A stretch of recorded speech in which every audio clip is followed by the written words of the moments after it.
வணக்கம் நேயர்களே, கடவுளூர் டிவி நேயர்கள் லக்ஷ்மணா நண்பு வணக்கங்கள். இப்போ நம்ம பார்க்க போகிறது வார ராசி பலன் 17ஆம் தேதியிலேருந்து 23ஆம் தேதி வரை எப்படி இருக்க போதான்னு பார்க்க போகிறோம். ஸோ எப்போதுமே சொல்கிறதாங்க, லக்னத்துக்கு பாருங்கள், ராசிக்கு பார்க்குற லக்னத்துக்கு பார்க்க ரொம்ப பர்ஃபெக்டாக இருக்கும். உதாரணமாக ஒரு மகர லக்னம் விருச்சிக ராசினா நீங்கள் விருச்சிக ராசிக்கான பலன்களை பார்க்கறத விட மகர ராசிக்கான பலன்களை பார்க்க ரொம்ப பர்ஃபெக்டாக இருக்கும்.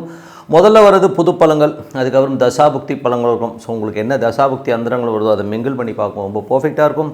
வீடியோட எண்டில் டிப் ஆஃப் த வீக் இருக்குது, மறக்காமல் பாருங்கள். சிம்மராசி. ஸோ சிம்மராசிக்கு வந்து பார்த்திங்கன்னா உங்களுக்கு ராசி அதிபதி சூரியன் வந்து 7 இருக்கார். ஸோ 7 இருக்கும்போது என்ன மாதிரி விஷயங்களே கொடுப்பாரும்போது நல்ல விஷயங்கள் நல்ல ஏற்றங்களை கொடுப்பதற்கான ரொம்ப நல்லாயிருக்கு. அது கூடவே வந்து புதன் 2 அதிபதி வரும்போது பெரிய வெற்றிகள் பெரிய லாபங்கள் வருவதற்கான வாய்ப்புலாம் ரொம்ப நல்லாயிருக்கு. ஸோ அதுக்கப்புறம் பார்க்கும்போது உங்களுக்கு 2 மற்றும் 11 அதிபதியும் 7 இருக்கும்போது வியாபாரம் சார்ந்த விஷயங்கள் சுப நிகழ்ச்சிகள் சார்ந்த விஷயங்கள் கைகூடுவதற்கான வாய்ப்புலாம் ரொம்ப நல்லாயிருக்கு. 3 மற்றும் 10ஆம் அதிபதியான சுக்கிரன் அது வந்து 8இல் வந்து உச்சமாக இருக்கும்போது கொஞ்சம் தொழில் ரீதியான விஷயங்கள் ரொம்ப கவனமாக இருக்கணும். ஏதாவது டாக்குமெண்ட்டெல்லாம் கையெழுத்து போகிறீங்கன்னா 1க்கு 10 வாட்டி வந்து யோசித்து கையெழுத்து போகிறது ரொம்ப நல்லதுங்க. ஸோ கொஞ்சம் சின்ன மன உளைச்சல் வரதுக்கான வாய்ப்புகளும் ரொம்ப கவனமாக இருக்கணும். பிரயாணங்கள் சிறு தூர பிரயாணங்களெல்லாம் வந்து கொஞ்சம் கேர்ஃபுல்லாக இருக்குது ரொம்ப நல்லது. மற்றபடி 4 மற்றும் 9ஆம் அதிபதியான செவ்வாய் 11இல் இருக்கும்போது பெரிய லாபங்கள் பெரிய வெற்றிகள் வருவதற்கான தாய் தந்தையெல்லாம் நல்ல லாபங்கள் நல்ல ஒரு வளர்ச்சி கிடைக்கிறதுக்கான வாய்ப்பு ரொம்ப நல்லாயிருக்கு. ரியல் எஸ்டேட் வண்டி வாகனங்கள் மூலியமாக ஒரு தொழில் பண்ணுறவங்களும் பெரிய லாபங்கள் எழுதி தரதுக்கான வாய்ப்பு ரொம்ப நல்லாயிருக்கு. அதுக்கப்புறம் 5ஆம் அதிபதி. ஸோ 5ஆம் அதிபதியான குரு 5 மற்றும் 8ஆம் அதிபதியான குரு வந்து பார்த்திங்கன்னா ஒரு பரிவர்த்தனை வருதுங்க. சுக்கிரன் குரு அவருடைய பரிவர்த்தனை இருக்கும்பொழுது என்ன மாதிரி விஷயங்கள் இருக்கும்போது தொழில் ரீதியான விஷயங்கள் ரொம்ப கேர்ஃபுல்லாக இருக்கணும். இதில் வந்து பார்த்திங்கன்னா எதாவது பெருசாக நான் அதை பண்ணுறேன்னு சொல்லிட்டு பெரிய அகலக்கால் வச்சு நிறைய கடன்களில் மாட்டுறதுக்கான வாய்ப்பு ரொம்ப கவனமாக இருக்கணும். ஸோ அந்த மாதிரி விஷயங்கள் மட்டும் கொஞ்சம் கேர்ஃபுல்லாக இருந்துங்க. குழந்தைகள் விஷயங்கள்லையும் கொஞ்சம் கேர்ஃபுல்லாக இருந்துங்க. குழந்தைகள் எது கேட்டாலும் வாங்கி கொடுக்குறேன்னு சொல்லிட்டு கடன் வாங்கி கொடுக்குறதோ இல்லை வாக்குவாதங்கள் ஏற்படுத்துறதெல்லாம் கொஞ்சம் தவிர்த்துக்கிறது ரொம்ப நல்லது. ஸோ அதுக்கப்புறம் பார்க்கும்போது உங்களுக்கு 6ஆம் அதிபதி. ஸோ 6ஆம் அதிபதி வந்து பார்த்திங்கன்னா உங்களுக்கு வந்து 7 இருக்குது. ஸோ அதில் வந்து என்ன மாதிரி விஷயங்களை பண்ணும்போது 6ஆம் அதிபதி 7 இருக்கும்போது அதுவும் வந்து ஒரு குருடைய ஸ்தானத்தில் இருக்கும்போது தொழில் ரீதியான விஷயங்களும் சரி கொஞ்சம் எமோஷன்ஸ் இருக்கும். கணவன் மனைவிக்குள்ள ஒரு ஸ்ட்ரெஸ்ஸோ டென்ஷன்ஸோ வரதுக்கான வாய்ப்புகளும் ரொம்ப கவனமாக இருக்கணும். அதுக்கப்புறம் பார்க்கும்போது 8ஆம் அதிபதியான குருவும் பார்த்திங்கன்னா உங்களுக்கு வந்து பரிவர்த்தனை வந்து 8லேயே இருக்கிற மாதிரி தான். ஸோ அதனால் வந்து கொஞ்சம் கவனமாக இருங்க. தொழில் ரீதியான விஷயங்களும் சரி ஏதாவது வாக்குவாதங்கள் வரதுக்கான வாய்ப்பெலாம் இருக்கணும், கொஞ்சம் கவனமாக இருக்கிறது ரொம்ப அவசியம். பூர்வீகம் சம்மந்தமான விஷயம் கொஞ்சம் கவனமாக இருந்துங்க. அதுக்கப்புறம் வந்து உங்களுக்கு 4 9ஆம் அதிபதியான செவ்வாய் வந்து 11இல் இருக்கும்போது நல்ல லாபங்கள் எழுதி தரதுக்கான வாய்ப்புகளை கண்டிப்பாக கொடுத்துடுங்க. ஸோ இது வந்து பார்த்திங்கன்னா அப்பா அம்மாவனால் நல்ல லாபங்கள் நல்ல ஏற்றங்கள் வருவதற்கான வாய்ப்பு ரொம்ப சிறப்பாக இருக்குது. அதுக்கப்புறம் 10ஆம் அதிபதி சுக்கிரன் உச்சமாக இருந்தாலும் அது வந்து ஒரு 8ஆம் இடமாக இருந்து அது ஒரு உச்சமாக இருந்து கொஞ்சம் தொழில் ரீதியான விஷயங்களை கொஞ்சம் கவனமாக இருக்கணும். பெரிய லெவலில் வந்து ஒரு பெரிய காசு வருது பெரிய பணம் வரப்போகுதுன்றதுக்காக அகலக்கால் வைக்காமல் இருக்குது ரொம்ப நல்லதுங்க. ஏன்னா 3-10 புதிய ஒப்பந்தங்கள் கிடைக்கும். பட் இருந்தாலும் அதில் ஏதாவது கிளாஸில் மாற்றுறதுக்கான வாய்ப்புலாம் கொஞ்சம் படித்து கையெழுத்து போகிறது ரொம்ப நல்லதுங்க. ஸோ அதுக்கப்புறம் பார்க்கும்பொழுது ஏன்னா அந்த மாதிரி ஒரு விஷயங்கள் வந்து கொஞ்சம் கேர்ஃபுல்லாக இருக்குது ரொம்ப நல்லது. அதுக்கப்புறம் பார்க்கும்போது உங்களுடைய 11ஆம் அதிபதி. ஸோ 11ஆம் அதிபதி புதன் வந்து பார்த்தீங்கன்னா 7 இருக்கும்போது வியாபாரத்தை வந்து பெரும் வெற்றி பெரும் வளர்ச்சி கிடைக்கிறதுக்கான வாய்ப்புலாம் ரொம்ப நல்லா இருக்குங்க. ஸோ இதுவரை பார்த்தது பொது பலன்கள். இப்போ பார்க்க போகிறது தசாபுக்தி பலன். சிம்ம லக்னமாக இருந்த சூரிய தசாபுக்தி அந்த சூரியன் வந்து 7 இருக்கும்போது நல்ல வெற்றிகள் பெரிய லாபங்கள் வருவதற்கான ரொம்ப சிறப்பாக இருக்குது. பட் இருந்தாலும் வந்து இதில் வந்து பார்த்திங்கன்னா ஒரு 3-4 நாட்கள் வந்து ஒன்றும் பிரச்சனை கிடையாதுங்க. ஒரு 6 வீக்கெண்டுன்னு வச்சுமே ஒரு சனி ஞாயிறில் மட்டும் கொஞ்சம் எமோஷன்ஸ் வரும். ஏன்னா வந்து அது வந்து ராகுடைய சார்ந்து ராகு 8ல் இருக்கும்போது சின்ன எமோஷன்ஸை ஏற்படுத்துறதுக்கான வாய்ப்புகளும் ரொம்ப கவனமாக இருக்குது காலகட்டங்கள். அதுக்கப்புறம் பார்க்கும்போது உங்களுடைய சிம்ம லக்னமாக இருந்து சந்திர தேசாபதி சந்திரன் வந்து சிறப்பான ஏற்றங்கள் நல்ல லாபங்கள் வருவதற்கான வாய்ப்புகள் இருக்குது. பூமி சம்பந்தமான விஷயம் பெரிய வெற்றிகள். மற்றபடி ஒரு பழைய ஒரு இடத்தை விற்றுட்டு புதிய இடம் வாங்குறது புதிய வண்டி வாங்குறதுக்கான வாய்ப்பு ரொம்ப நல்லா இருக்குது. தாயோட உடல்நலம் சார்ந்த விஷயங்களை கொஞ்சம் கவனமாக இருக்கிறது ரொம்ப அவசியம். சிம்ம லக்னமாக இருந்து செவ்வாய் தசாபதி சிறப்பான பலன்கள் 4 9ஆம் அதிபதி 11இல் இருக்கும்போது வெளிநாட்டில் பெரும் பணம் வருவதற்கான வாய்ப்பு, தாயார் தந்தையார்னால் நல்ல லாபங்கள் வருவதற்கான வாய்ப்பு, மேற்படிப்பு சம்பந்தமான விஷயங்களை பெரிய வெற்றி கிடைக்கிறதுக்கான வாய்ப்பு ரொம்ப நல்லாயிருக்கு. சிம்ம லக்னமாக இருந்து உங்களுக்கு வந்து ராகு தசாபுத்தி ராகு வந்து 8ல் இருக்காருங்க. 8ல் இருந்து அது சனியுடைய சாலும் கணவன் மனைவிக்கு நல்ல உள்ளுக்குள்ளேயே வந்து ஒரு புகைச்சல் உள்ளுக்குள்ளேயே ஒரு எமோஷன்ஸ் கிரியேட் ஆகிறதுக்கான வாய்ப்புலாம் ரொம்ப கவனமாக இருக்கணும். ஸோ உள்ளுக்குள்ளேயே வச்சுக்கிறதுனால வந்து நமக்கு ஒன்றும் ஆகப்படல, அதனால் உட்காந்து பேசிக்கிறது ரொம்ப நல்லது. ஸோ கொஞ்சம் பார்த்து பண்ணிக்கிங்க. அதுக்கப்புறம் பார்க்கும்போது சிம்ம லக்னமாக இருந்து குரு தசாபுத்தின்னு குரு வந்து பார்த்திங்கன்னா ஒரு பரிவர்த்தனை இருக்குங்க. சுக்கிரன் குரு வந்து பார்த்திங்கன்னா 8 மற்றும் உங்களுக்கு வந்து 10ஆம் அதிபதியுடைய பரிவர்த்தனை தொழில் ரீதியான விஷயங்களில் ரொம்ப கவனமாக இருக்கணும். ஸோ மாமியார் சம்மந்தமான விஷயங்கள் வந்து இது பேசும்போதோ பழகும்போது கொஞ்சம் கவனமாக இருக்கிறது ரொம்ப நல்லது. அதனால் ஒரு பெரிய பிரச்சனையே ஒரு ஸ்ட்ரெஸ்ஸும் வரும். அதனால் கொஞ்சம் கேர்ஃபுல்லாக இருக்குது ரொம்ப நல்லது. குழந்தைகள் விஷயங்களையும் பூர்வீக சம்மந்தமான விஷயம் கொஞ்சம் கேர்ஃபுல்லாக இருக்கிறது ரொம்ப நல்லதுங்க.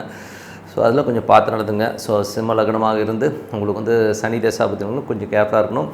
புதன் தசாபுத்தி அந்தரங்களில் வந்து பார்த்தீங்கன்னா பெரிய பணங்கள் வர்றது, பெரிய லாபங்கள் வர்றதுக்கான, பெரிய வியாபாரம் பண்ணுறதுக்கான ரொம்ப நல்லாயிருக்கு. சிம்ம லக்னமாக கேது தேசம், கேது வந்து 2ல் இருக்கார். கொஞ்சம் பார்த்து பேசணும். மற்றபடி வந்து பொருள் வரவுலாம் ரொம்ப நல்லா இருந்தாலும் பேசும்போது கொஞ்சம் வெடுக்குன்னு பேசுவீங்க. ஸோ அது மட்டும் கொஞ்சம் கேர்ஃபுல்லாக இருந்துக்கிட்டிங்கனாலே போதும். குடும்பத்தில் வந்து கொஞ்சம் கனிவாக நடக்கிறதுக்கு பாருங்கள். ஏன்னா வந்து அங்கே வந்து கொஞ்சம் கடிக்கிறது, குடும்பத்துக்காக கொஞ்சம் சின்னதாக கடன் வாங்குறதுனால ஒரு எமோஷன் வரதுக்கான வாய்ப்புலாம் கொஞ்சம் கவனமாக இருக்கணும். ஸோ அதுக்கப்புறம் பார்க்கும்போது சிம்ம லக்னம் அது சுக்கிர தசாபுத்தி சுக்கிரன் வந்து 8ல் உச்சமாறாருங்க. ஸோ அது வந்து 10ஆம் அதிபதியோட ஒரு பரிவர்த்தனை இருக்கும்போது கவனமாக இருக்கணும். தொழில் ரீதியான விஷயங்கள் வந்து ஏதாவது பெரிய லாக்கில் மாட்டுறதுக்கான வாய்ப்புலாம் ரொம்ப கவனமாக இருக்கணும். ஒரு காலகட்டங்கள் ஸோ நல்ல எந்த விஷயமாக இருந்தாலும் 1க்கு 4 வாட்டி யோசித்து நீங்கள் வந்து டைம் எடுத்துக்கோங்க. ஏன்னா நிறைய பிஸ்னஸில் வந்து பார்த்திங்கன்னா ஒரு எமோஷனாக நம்மளை ஒரு பாண்ட் பண்ணுவாங்க. இல்லை நீ பண்ணிவிடுங்க, கையெழுத்து போட்டுருங்க, பார்த்துக்கலாங்க, அதுங்க இதுங்கன்னுவாங்க. அது ஒரு எமோஷனலாக நம்மளை வந்து பண்ண வைப்பாங்க. ஸோ அந்த மாதிரி விஷயத்தில் போய் கையெழுத்து போகிறதுக்கு முன்னாடி இல்லைங்க எனக்கு 1 நாள் டைம் கொடுங்க, 2 நாள் டைம் கொடுங்கன்னு சொல்லிட்டு டைம் வாங்கிக்கிறது ரொம்ப நல்லதுங்க. ஸோ அதனால் டைம் வாங்கிக்கிட்டிங்கன்னா அதனால் சேஃபராக இருக்கலாம், என்ன யோசிக்கலாம், அதுதான் விஷயம். ஸோ அதனால் கொஞ்சம் கவனமாக இருக்கிறது ரொம்ப நல்லது.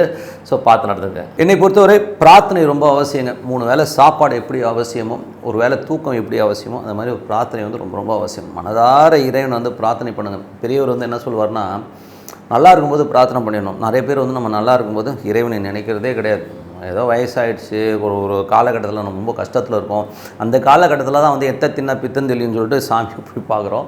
நல்லா இருக்குமோ நல்லா இல்லையோ டெய்லி வந்து இறைவனை வழிபாடு பண்ணுறது வந்து வழக்கமாக வச்சுக்கணும். அது என்ன சாமி வேணால் இருக்கட்டும், அது உங்களுக்கு என்ன சாமி பிடிக்குதோ அந்த சாமியை வந்து மனதார டெய்லி வந்து ஒரு டைம், ஒரு 5 மணி காலையில் இல்லையா, எனக்கு காலையெல்லாம் எந்திரிக்க பழகமே இல்லை, நைட் படுக்கிறதே 2 மணிங்கன்னா நைட்டு தூங்குறதுக்கு முன்னாடி ஒரு அரை மணி நேரம், அது என்ன டைமாக இருந்தாலும் சரி, ஒரு அரை மணி நேரம் உட்காந்து பொறுமையாக உங்கள் தெய்வத்தை வந்து சாண்டிங் பண்ணுங்கள். சாண்டிங்கிறது வந்து ஓம் நமச்சிவாய ஓம் நமச்சிவாய அந்த ஈஸ்வரன் உள்ளே இருக்கிறதா ஃபீல் பண்ணி பண்ணணும்.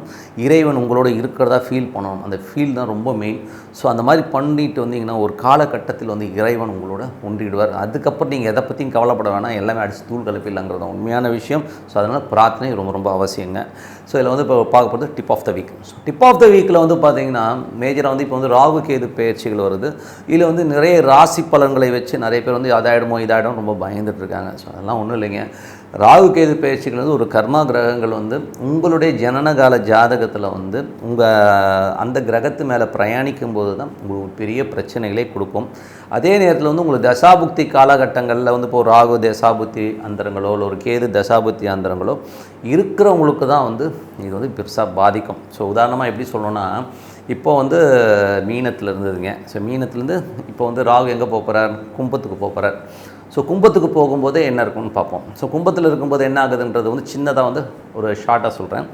இப்போ கும்பத்தில் ராகு போகும்போது என்ன மாதிரி விஷயம், இப்போ சப்போஸ் உங்களுக்கு வந்து கும்பத்தில் வந்து இப்போ நீங்கள் ஒரு உதாரணம் சொல்லுமே ஒரு மேஷ லக்னக்காரரால் இருக்கீங்க. ஸோ கும்பத்தில் ராகு போகும்போது 11ல் ராகு வந்து சிறப்பான பலன்களை கொடுப்பாருன்னு எல்லோரும் ஆஹா ஆகும்னு பாராட்டுவாங்க. கரெக்டுங்களா?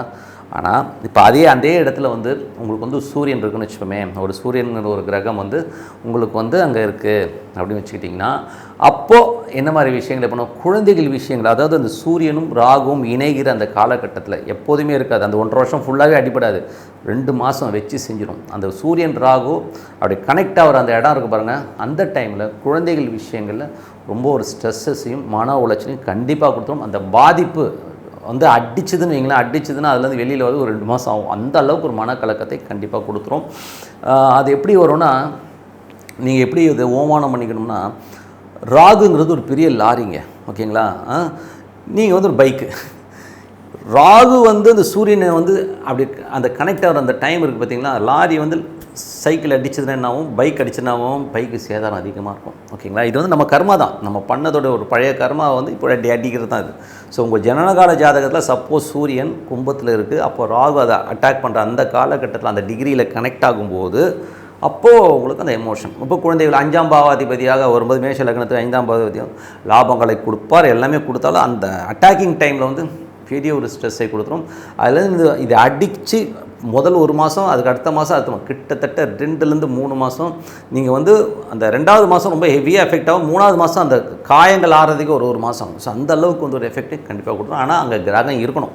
கிரகம் இல்லைன்னா அதை பற்றி கவலையே பட வேணாம், ஒன்றுமே ஆகாது, ஜாலியாக இருந்துடலாம்.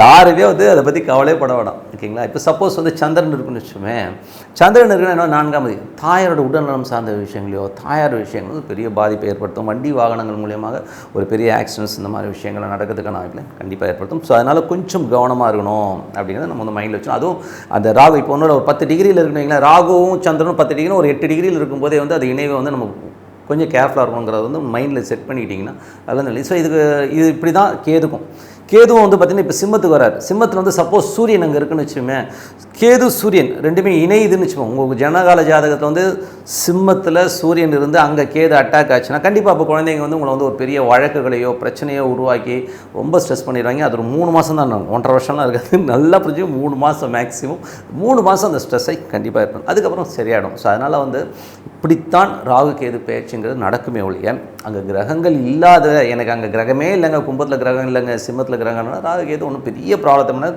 அதே நேரத்தில் வந்து ஒரு 8ல் போகுதுன்னு வச்சுமே, இப்போ மகர லக்னக்காரர்கள் இருக்காங்க. ஸோ மகர லக்னக்காரர்கள் வந்து 8ல் கேது போகுதுன்னா கிரகம் இல்லைன்னா சின்ன பாதிப்பு இருக்கும். அந்த தசாபுத்தியாந்திரங்களில் ஒரு சின்ன பாதிப்பில் ஒரு மன உளைச்சல் இருக்கும். கிரகங்கள் வந்து மாட்டுச்சுன்னு வைங்க, அப்போது வச்சு செஞ்சுருங்கிறது தான் உண்மையான விஷயம்.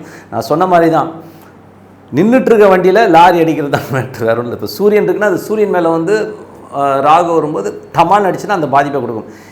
சில நேரங்கள் வந்து ராகு மேலே சொல்ல, அது வேறு சப்ஜெக்ட்டு, அது இன்னொரு வீடியோவில் பார்ப்போம். பட் இது தான் ராகு கேது பயிற்சியை வழியாக உங்களுக்கு கிரகங்கள் இல்லைன்னா ராகு கேது பயிற்சியில் வந்து இன்னும் பெரிய ப்ராப்ளங்களை ஏற்படுத்தாது. ஸோ அதனால் வந்து நீங்கள் சந்தோஷமாக இருக்கலான்றது தான் உண்மையான விஷயம். சொல்லிட்டு உங்களது விட இதுக்கு வந்து பரிகாரம் கேட்பீங்க. ஸோ பரிகாரங்கிறது வந்து ஒன்றுமே இல்லைங்க. இந்த புத்துக்கோயில்கள் இருக்கு இல்லையா, புத்துக்கோயில் வழிபாடு ஒரு சிறப்பான ஒரு பரிகாரம். சித்தர்கள் சமாதிகளுக்கு சென்று வழிபாடு பண்ணுறது ரொம்ப சிறப்பான பரிகாரங்கள். அன்னதானம் பண்ணுறது சிறப்பான. இந்த 3 பரிகாரத்தில் நீங்கள் எதை வேணால் சூஸ் பண்ணிக்கிங்க. உங்களுக்கு எது வந்து எலிஜிபிளாக இருக்குன்னா, எனக்கு பொறுத்தவரை வந்து நீங்கள் சாப்பாடோ சுண்டலோ வந்து ஒரு பிரசாதமாக கொடுக்குறதை விட, யாராவது கஷ்டப்படுறனுக்கு ஒரு 2 கிலோ அரிசியை வாங்கி கொடுத்துருங்க. அவன் குடும்பத்தோடு சாப்பிடுவான்ல. நீங்கள் உட்காந்து தோண்டையே வச்சுக்கிட்டு உட்காந்து கொடுத்துட்டு இருக்கிறதெல்லாம் வந்து வேலைக்கு ஆகாது.